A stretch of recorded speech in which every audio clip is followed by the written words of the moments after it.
ஏன்னா இங்க ஒரு ஒரு ஒரு ஒரு ஒரு தவறான புரிதல், ஒரு குழப்பம் இருக்கு. என்னன்னா, ஒரு வெள்ளந்தியா இருக்கிறவன் விவரம் இல்லாதவனா இருக்கணும் அப்படின்னு ஒரு ஒரு புரிதல் இருக்கு. அப்படி கிடையவே கிடையாது.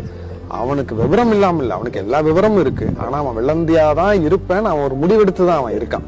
அவனால ஒரு என்ன சொல்றது, ரொம்ப சாதுரியமா ரொம்ப சுயநலக்காரனா இருக்க முடியாம இல்ல, அப்படி இருக்க தெரியாம இல்ல, அவன் இருக்க வேண்டாம்னு முடிவெடுத்து அவன் அப்படி ஒரு குழந்தையா இருக்கிறான். அத நம்ம அங்கீகரிக்கிறது இல்ல.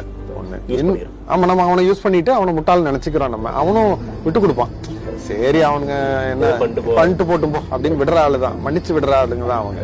இன்னொன்னு, ஒரு சமூக பிரச்சனைக்காக, ஒரு பொது பிரச்சனைக்காக இறங்கி போராடுறவனை நம்ம எப்பவுமே என்ன நினைச்சுக்கிறோம், வேலை இல்லாதவன், அவனுக்கு பிழைக்க தெரியல அப்படின்னு நினைச்சுக்கிறோம். உனக்கு சேர்த்து அவன் போராடிட்டு இருக்கான். 100 பேர் 1000 பேர் 1,00,000 பேர் செய்ய வேண்டியதுதான் அங்க ஒருத்தன் செஞ்சுக்கிட்டு இருக்கான். அப்ப அவனுக்கு எவ்வளவு பிரச்சனை இருக்கும். அவன் ஆபீஸ்க்கு லீவ் போடணும், அவன் கடன் வாங்கணும், ஒரு பிட் நோட்டீஸ் அடிக்கணும்னா கூட அவன் கடன் வாங்கி போராடி தான் அதை செய்யணும். நீங்க அவனை மதிக்கலன்னா கூட பரவாயில்ல, அவனை நம்ம டீஸ் பண்ணக்கூடாது. அவனை அதோ வேலைத்தவன் நம்ம நினைச்சிடக்கூடாது.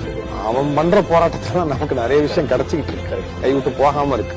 அப்படிப்பட்ட ஒருத்தன் தான் அந்த மகிழ.